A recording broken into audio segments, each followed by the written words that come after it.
Good evening students. उम्मीद है आप लोग अच्छे से होंगे, अच्छे से पढ़ाई अपनी कर रहे होंगे। तो आइए आपकी पढ़ाई में मैं आपके लिए लेके आया हूँ आज लेक्चर 6। यह है प्रश्नावली 1.2 नई किताब के अनुसार और पुरानी किताब के अनुसार है 1.3। ये लेक्चर बहुत ही ज़्यादा आप लोगों के लिए इम्पोर्टेंट है, महत्वपूर्ण है, क्योंकि इस प्रश्नावली से एक प्रश्न हर बार पूछा जाता है। चाहे आप किसी भी बोर्ड का देख लो, जो भी हिंदी मीडियम के बोर्ड है, जैसे कि Rajasthan board, UP board, MP board, या फिर आप कह सकते हो बिहार बोर्ड, सीबीएसई, तो इन सभी जगहों पे ये प्रश्न जरूर पूछे जाते हैं। कहीं पे 2 मार्क के पूछे जाते हैं, कहीं पे 3 के पूछे जाते हैं। कहने का मतलब ये है कि अगर आप इस प्रश्नावली को ढंग से कर लेते हैं, प्रैक्टिस कर लेते हैं, समझते हैं और प्रैक्टिस कर लेते हैं, तो आपका 2 नंबर तो कम से कम श्योर हो गया।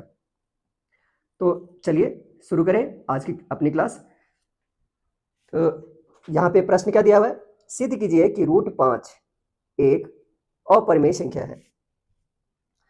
तो हल, इसको हल करेंगे। देखिए, तो माना इसका उल्टा मानेंगे, जो जो सिद्ध करना है उसका उल्टा मानेंगे। तो माना √5 एक परिमेय संख्या है। √5 एक परिमेय संख्या है। परिमेय संख्या है। अगर ये परिमेय संख्या है तो √5 बराबर क्या हो जाएगा? √5 बराबर हो जाएगा a बटे में b, जहां a और b असहभाज्य है। असहभाज्य है। असहभाज्य क्या होता है इसके बारे में मैंने पहले भी बताया हुआ है, एक बार और फिर से समझ लीजिए कि असहभाज्य का मतलब होता है कि ऐसी दो संख्याएं जिसके बीच में एक के अलावा कोई उभयनिष्ठ यानी कि कॉमन गुणनखंड न हो। अब ये हमने मान लिया। अब क्या करेंगे? दोनों ओर वर्ग करने पर, दोनों ओर वर्ग करने पर, दोनों ओर वर्ग करने पर, दोनों ओर अगर वर्ग करेंगे तो ये हो जाएगा √5 का वर्ग और ये हो जाएगा a बटे में b का वर्ग। अब देखिए √5 का वर्ग होता है 5 और a का वर्ग हो गया a² और b का हो गया b²। अब इसके नीचे एक दे देते हैं अपनी सुविधा के लिए। तो इसको अगर तिरछा गुना करेंगे तो ये हो जाएगा a² बराबर 5b, 5b²। अब देखिए अगर ये 5 इसके साथ गुना है तो इधर आके क्या होगा? भाग होगा। तो लिखेंगे यदि 5 a² को विभाजित करती है,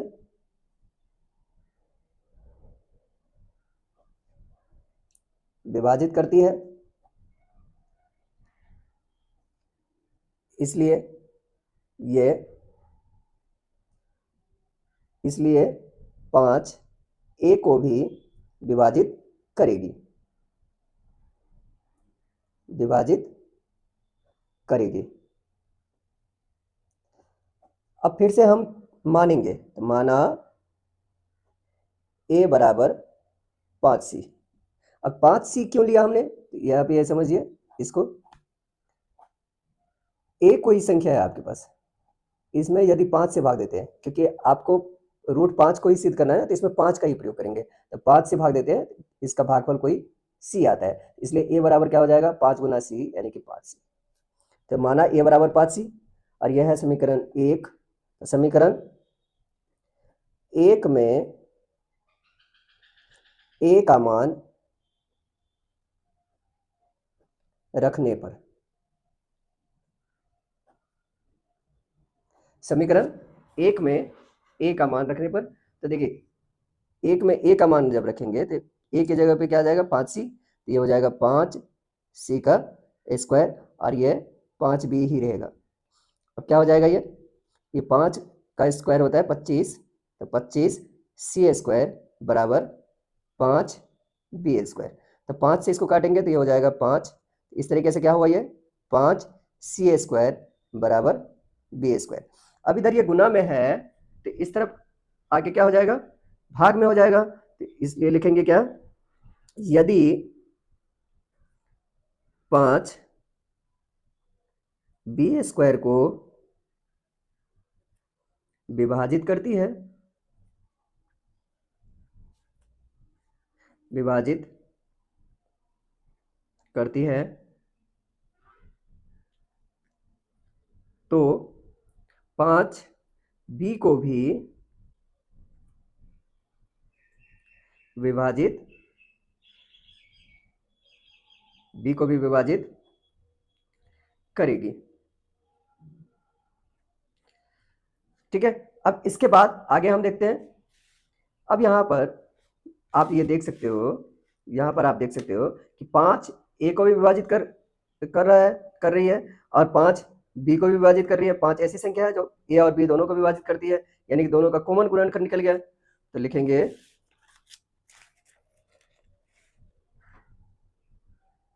इस प्रकार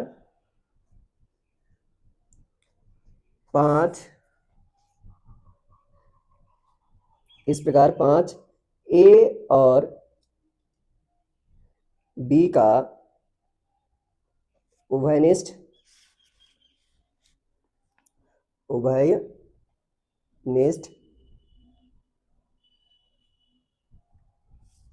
गुणनखंड है,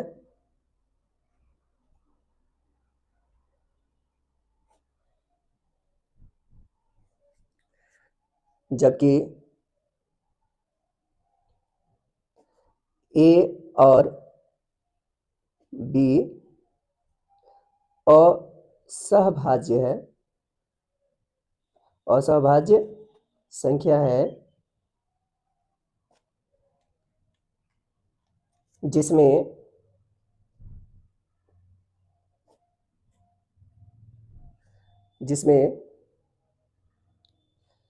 एक के अलावा कोई उभयनिष्ठ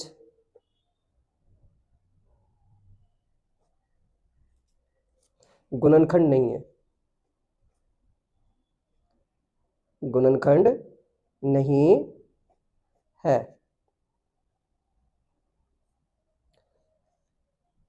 ऐसा विरोधाभास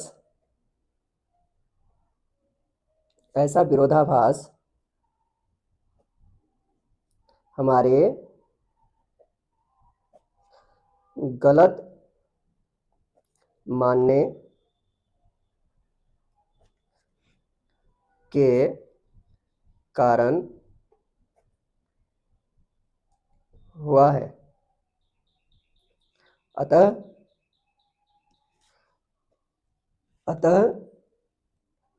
√5 एक अपरिमेय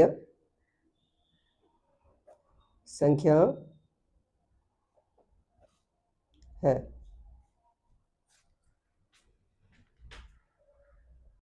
देखिए प्रश्न नंबर 2, सिद्ध कीजिए कि 3 + 2√5 एक अपरिमेय संख्या है। तो इसका हल देखते हैं। हल करेंगे, इसमें भी वही विरोधाभास तरीका, इसको उल्टा मान लेंगे। माना 3 + 2√5 एक परिमेय संख्या है।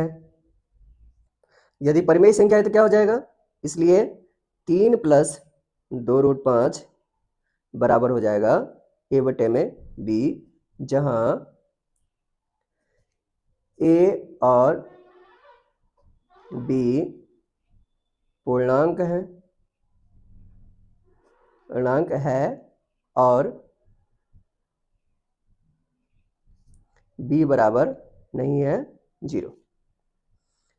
तो जब ये ऐसा हमने लिख दिया, अब इसको क्या करते हैं कि इसमें ये जो 3 है, इस 3 को इस तरफ ले जाएंगे। इधर ये प्लस में है तो इधर आके माइनस हो जाएगा, तो ये हो जाएगा 2√5 बराबर A/B -3। तो 3 के नीचे 1 दे दीजिए, तो क्या हो गया, तो 2√5 B का लॉस लेंगे तो B हो गया, और ये हो गया A -3B। अब इधर ये 2 इधर गुना में है, इधर आके क्या हो जाएगा भाग, तो ये हो जाएगा √5 बराबर a माइनस 3b बटे में 2, सॉरी 2b, क्योंकि ये 2 इधर है, ये b है, तो ये इधर हो जाएगा 1/2, यानी कि ये हो जाएगा आपका √5 बराबर a माइनस 3b बटे में b गुना 1/2, क्योंकि इधर ये 2 है, इधर 1/2 का मतलब भाग हो गया, तो भाग हुआ, तो भाग का मतलब जब इसको हम भाग दें या इसको गुना कर दें 1/2 से, बात बराबर है, 2 से भाग दो या गुना कर दो 1/2 से, दोनों बात बराबर है। तो अब यहाँ पे इसको जब गुना करेंगे तो ये नहीं आएगा, तो यहाँ पे ये 2 गुना b 2 भी हो जाएगा। इस प्रकार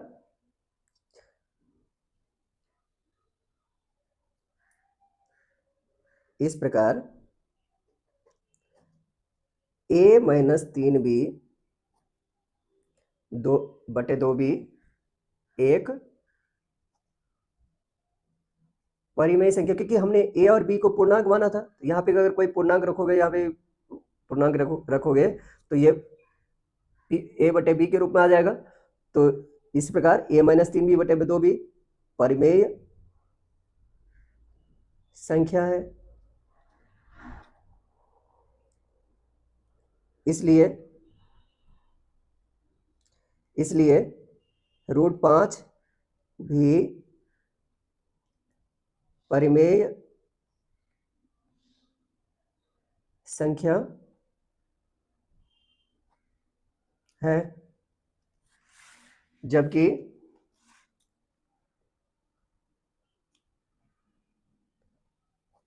हम जानते हैं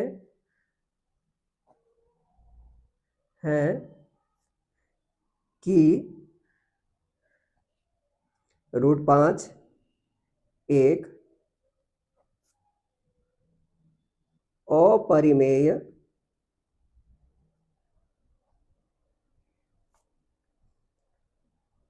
संख्या है।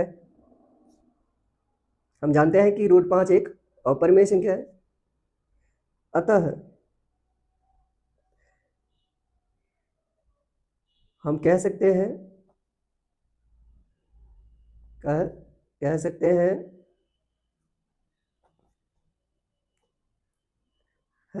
कि 3 + 2√5 एक अपरिमेय संख्या है। उम्मीद है आपको ये समझ में आया होगा। तो अभी के लिए फिलहाल इतना ही। इसके अगले भाग में हम प्रश्न संख्या 3 को समझेंगे इसका, और इसमें 3 पार्ट है, वो भी आसानी से समझेंगे। तब तक के लिए have a nice day, take care.